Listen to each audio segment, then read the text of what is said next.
بحیثیت مسلمان ہمارے لیے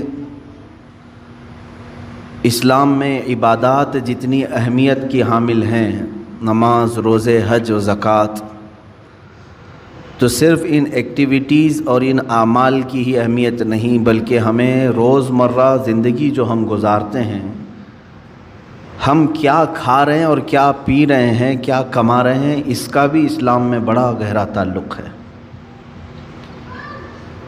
یعنی کچھ بھی کھا لو، کچھ بھی پی لو اور آ کر کے مسجد میں نماز پڑھ لو، یہ اسلام نہیں ہے۔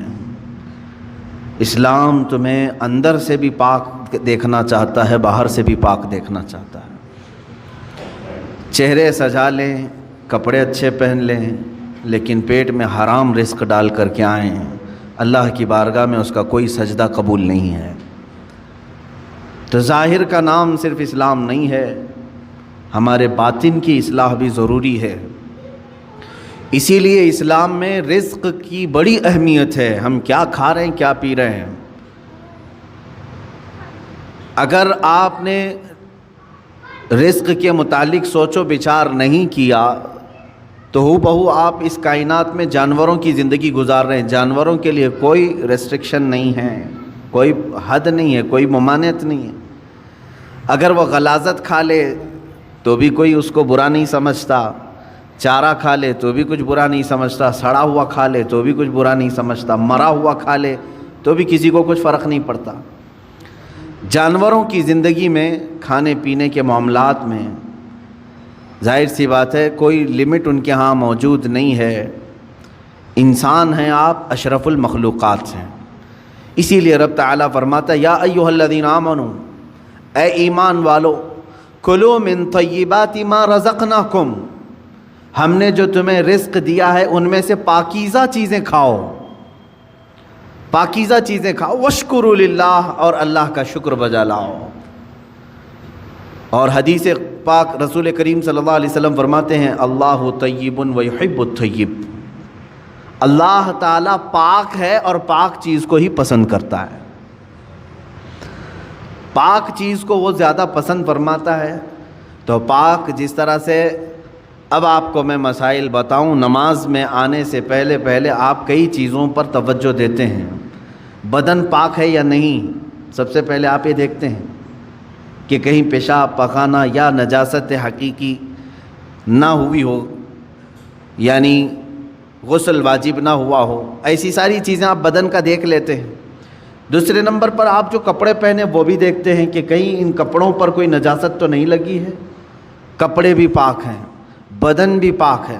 پھر جہاں نماز پڑھنے کے لیے کھڑے ہیں وہ جگہ دیکھتے ہیں یہ پاک ہے کہ نہیں ہے، کتنی پاکی کا اہتمام ہے۔ ایک نماز، ایک سجدہ ادا کرنے سے پہلے بدن کا غسل سے ہونا، وضو سے ہونا، کپڑوں کا پاک صاف ہونا، اور پھر اس جگہ کا بھی پاک ہونا ضروری ہے۔ یہ شرائط نماز میں سے ہے۔ اگر ان میں سے کوئی ایک چیز بھی ناپاک رہی تو نماز ہوگی ہی نہیں۔ بدن ناپاک تھا یا کپڑے ناپاک تھے یا وہ جگہ ناپاک تھی جہاں نماز پڑھ رہے ہیں، نماز ہوگی ہی نہیں۔ میرے عزیزو، ہم جب ان چیزوں کا اہتمام کرتے ہیں تو یہ تو ظاہری احکام ہوئے جو شریعت نے ہمارے اوپر رکھے ہیں۔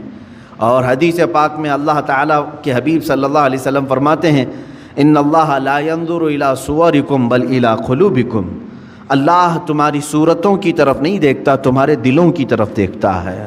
اب تم مسجد میں آ رہے ہو، بدن بھی پاک کر کے آئے، کپڑے بھی پاک کر کے آئے، اور جگہ بھی پاک ہے جہاں نماز پڑھ رہے ہیں، لیکن جسم کے اندر حرام غذا لے کر کے آئے، ناپاک چیزیں کھا کر کے آئے، جس چیز کے اللہ نے اور اس کے رسول نے منع فرمایا وہ چیزیں اپنے جسم کے اندر لے کر کے آئے، تو یوں ہی سمجھ لو میرے عزیزوں کہ اندر کی غلاظت سے آپ نے اپنے آپ کو صاف نہیں کیا، باہر صرف صاف ہو گئے۔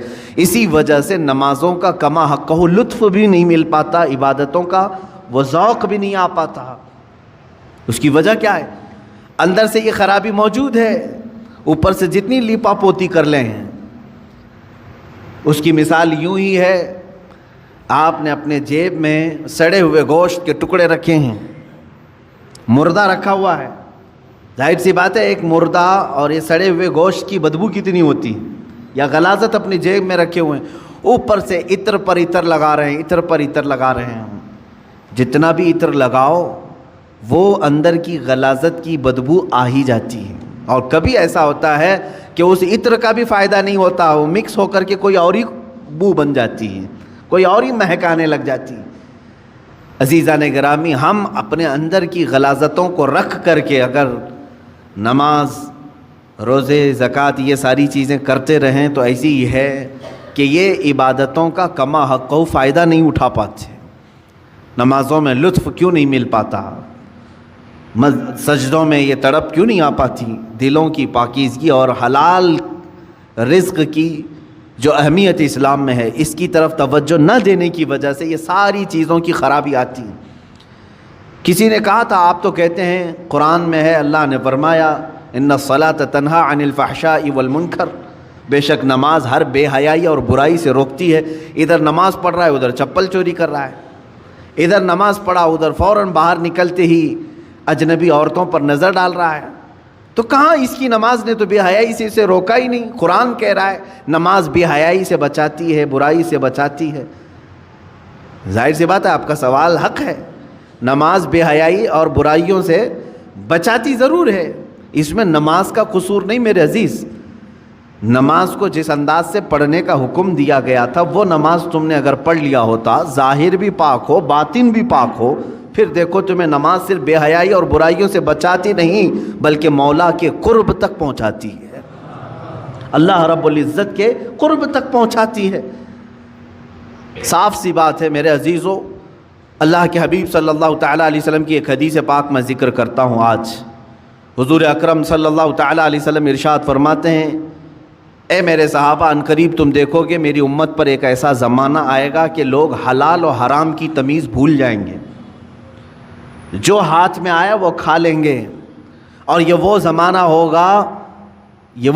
ہوگا کہ صبح مومن ہوں گے شام میں کافر ہو جائیں گے، رات کو مومن سوئیں گے صبح کافر اٹھیں گے، یصبح مؤمنا ویمسی کافرا۔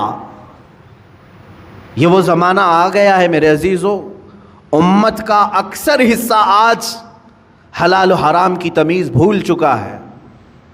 ایک بات میں آپ کو بتاؤں، اللہ تعالیٰ نے قرآن پاک میں جو ہمارے لیے احکام بیان کیے کہ کون سی چیز تمہارے لیے سوٹیبل ہے، مجھے یہ بتاؤ کہ وہ ہمارا خالق ہے یا نہیں؟ اسی نے پیدا کیا ہے ہمیں، اور وہی بہتر جانتا ہے کہ ہمارے جسم کے لیے کون سی غذا سوٹیبل ہے۔ جس نے بنایا وہی بہتر جانتا ہے نا۔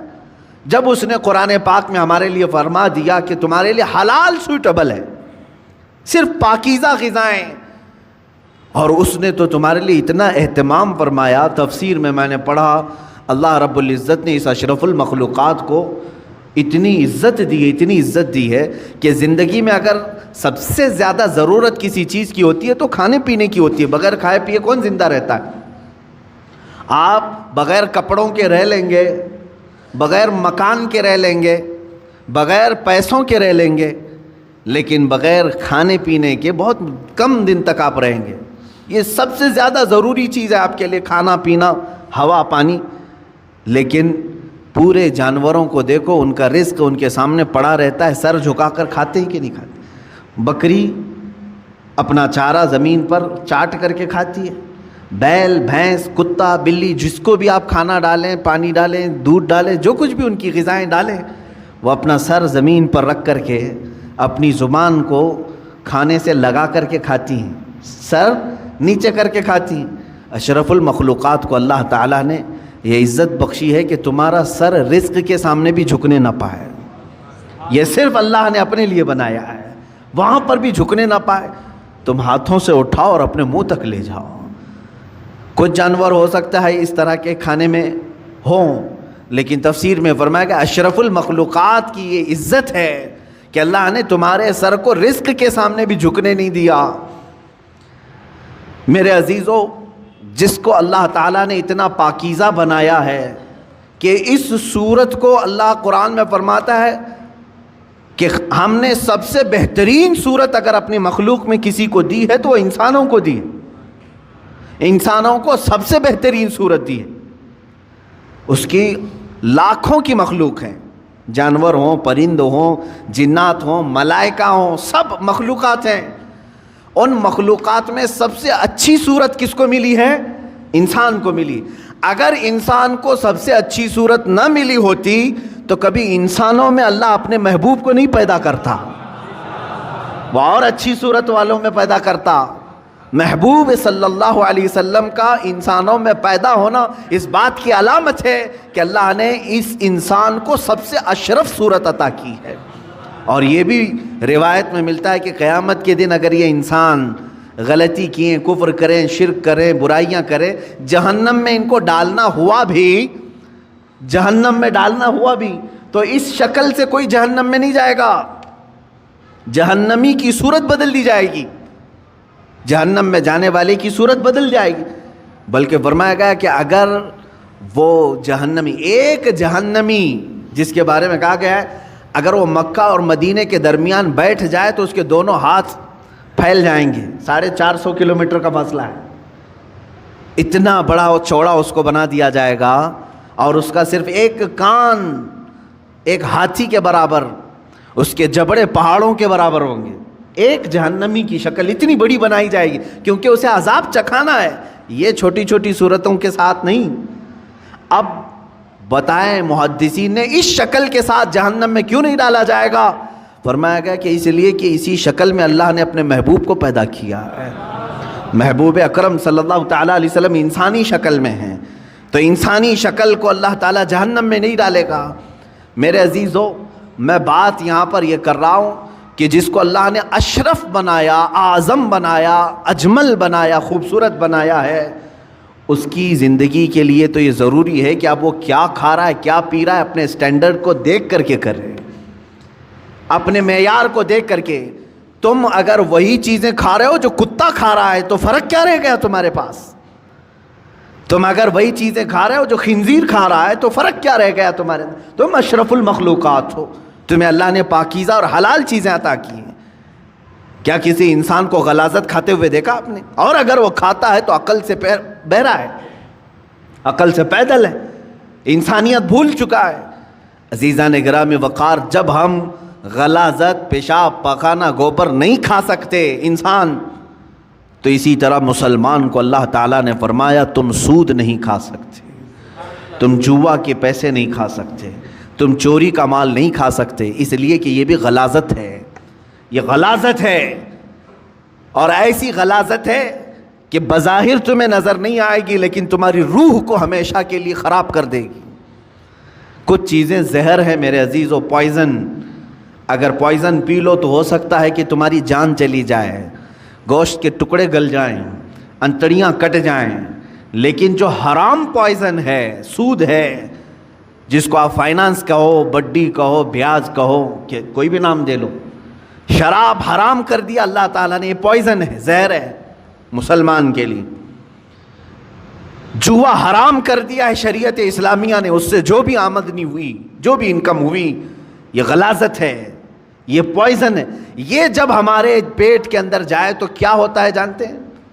دنیاوی زہر تمہارے جسم کو ناکارہ کر دے گا، لیکن اللہ کے حبیب صلی اللہ علیہ وسلم نے فرمایا جس نے حرام لقمہ اپنے پیٹ میں ڈالا تو پھر وہ گوشت جنت میں کبھی نہیں جا سکے گا۔